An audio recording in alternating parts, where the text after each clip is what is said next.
রাজা। রাজার ছিল 3 ছেলে। রাজা একদিন ছেলেদের ডেকে বললেন, তোমরা 3জনেই রাজ্য শাসন করতে চাও, কিন্তু আমি বুঝতে পারছি না কে সবচেয়ে ভালো রাজা হবে। এই কথা বলে রাজা ছেলেদের একটা ধাঁধা মিলেন।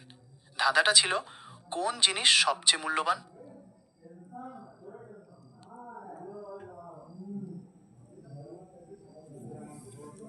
পরে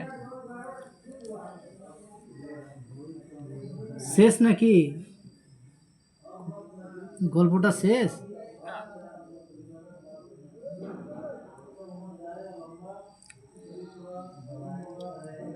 না, গল্পটা শেষ হয়নি। এরপর রাজা ঠিক করলেন কে হবে রাজ্যের পরবর্তী রাজা। আপনি পরের অংশটা শুনবেন? হ্যাঁ হ্যাঁ, বলুন।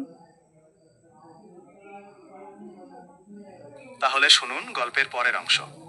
বড় ছেলে বলল, সবচেয়ে মূল্যবান জিনিস হলো সোনা। রাজা বললেন, হতে পারে। তারপর মেজো ছেলেকে জিজ্ঞেস করলেন।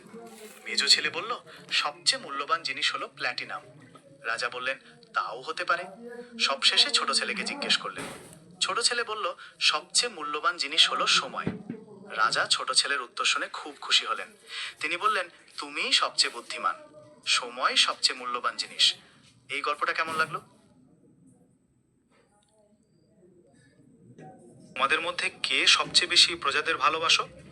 বড় ছেলে বলল, আমি প্রজাদের নিজের জীবনের চেয়েও বেশি ভালোবাসি। মেজো ছেলে বলল, আমি প্রজাদের আমার নিজের পরিবারের চেয়েও বেশি ভালোবাসি। ছোট ছেলে বলল, আমি প্রজাদের ঠিক ততটাই ভালোবাসি যতটা তারা আমাকে ভালোবাসে। ছোট ছেলের উত্তর শুনে রাজা খুব অবাক হলেন। তিনি বললেন, তোমার কথার অর্থ কি? ছোট ছেলে বলল, আমি নিঃস্বার্থভাবে ভালোবাসি। তারা আমাকে ভালোবাসুক বা না বাসুক, আমি তাদের ভালোর জন্য কাজ করব।